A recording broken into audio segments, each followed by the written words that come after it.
જામનગર જિલ્લાના જોડિયા તાલુકાના ભાદરા ગામમાં ભૂગર્ભ ગટરની કામગીરી માટે ગ્રામ પંચાયત દ્વારા જે રોડ તોડી નાખવામાં આવ્યો છે તે રોડ તોડવા માટેની મંજૂરીના મામલે સ્થાનિક લોકો અને ગ્રામ પંચાયત વચ્ચે વિવાદ ચાલી રહ્યો છે। સ્થાનિક ગ્રામજનોનો આક્ષેપ એવો છે કે ભૂગર્ભ ગટરના કામ માટે રોડ તોડવાની મંજૂરી લેવામાં આવી નથી। બીજી બાજુ ગ્રામજનોના જણાવ્યા પ્રમાણે સરપંચ એમ કહે છે કે આવી કોઈ મંજૂરીની જરૂર નથી। આ મામલો જોડિયા તાલુકા પંચાયત સુધી પણ પહોંચ્યો છે। આમ છતાં વિવાદ હજુ ચાલુ છે।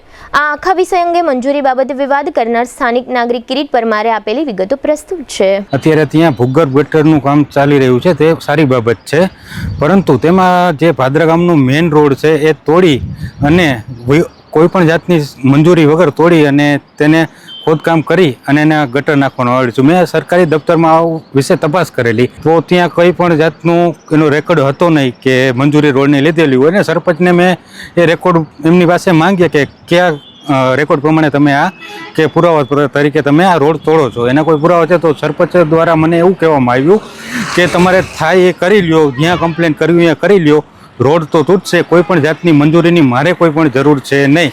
આ બાબત મને સરપંચે કીધી। ત્યાર પછી હું ટીડીઓ ઓફિસે ગયો અને ટીડીઓ સાહેબને મેં આ બાબતની વાત કરી અને મેં અરજી આપી તો ટીડીઓ સાહેબે સર્કલ ઓફિસર દ્વારા સરપંચશ્રીને ફોન કરવામાં આવ્યો અને કામ બંધ કરવા માટેની તાત્કાલિક જાણ કરવામાં આવી। તેમ છતાં હું પાછો ભાદરા ગામમાં આવ્યો તો કામ ચાલુ હતું। મેં પાછું સરપંચને કીધું કે તમે એનઓસી આવી હોય તો મને આપો, તો સરપંચ સાહેબે ત્યાં પણ પાછું મને કીધું કે મારે કોઈની મંજૂરી લેવાની જરૂર છે નહીં, તમારે જ્યાં કમ્પ્લેન જે કરવી હોય, જે ડિપાર્ટમેન્ટમાં કરવી હોય તે કરી નાખજો, બરોબર છે? હું મારું કામ ચાલુ જ રાખવાનો છું અને હું મારી મરજીથી મારી રીતે જ કામ કરીશ, મારે કોઈની મંજૂરીની કોઈની જરૂર છે નહીં।